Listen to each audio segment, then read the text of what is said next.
Hey there! In today's video, we're looking at our BiPart post, post 3. Let's check it out.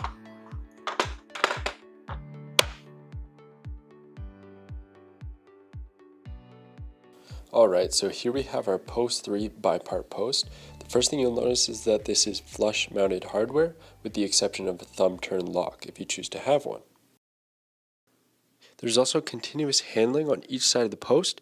This is because this post can be universally stacked left or right, so if during installation you need to flip it around, you can do so. And this being a biparting post, we can split it open and take a look inside.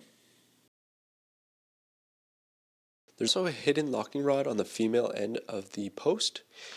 This is very easy to use. You just push down to slide the locking rod into your floor socket. And then if you want to unlock, you just press the button there and it will release.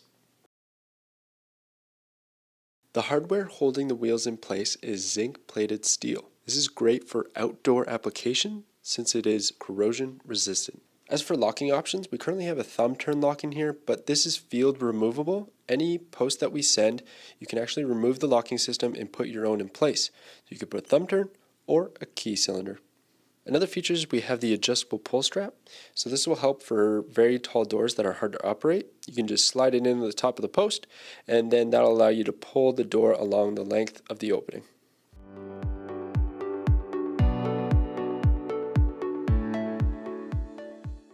To operate post 3, start by pulling the female end to the point of connection, where the locking rod can be pushed into the floor socket.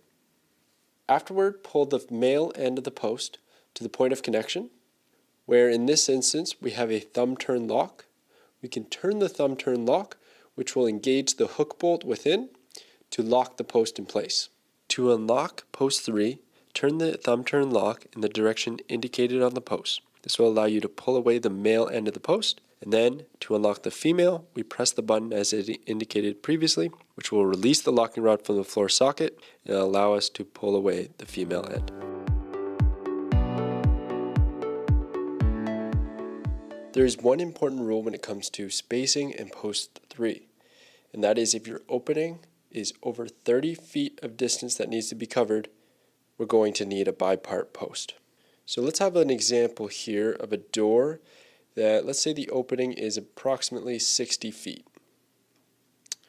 So as you might imagine, if we put a BiPart post directly in the middle, separating the two sections of door, you're going to have 30 feet on each end. Now keep in mind, if you're going to BiPart your door, there's a good chance you're going to need two pockets, one on each end of the opening. And there you go, a safe to operate door.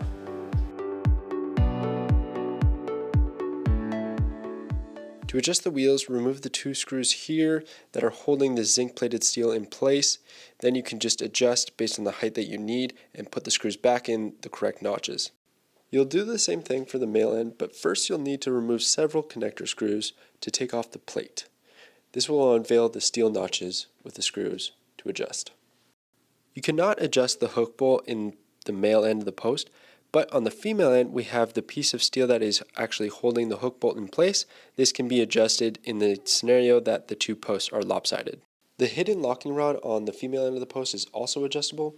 Start by removing some of the screws on the top layer, and there's going to be some screws on the bottom layer. Once you remove all of those, you can easily slide it up or down to adjust accordingly. Alright, and there you have it. That's our post 3 BiPart post. If you have any more questions or need any assistance, be sure to head over to dynamicclosures.com, where you can contact our customer service team. They can help you out with any of those questions. Alright, thank you for watching.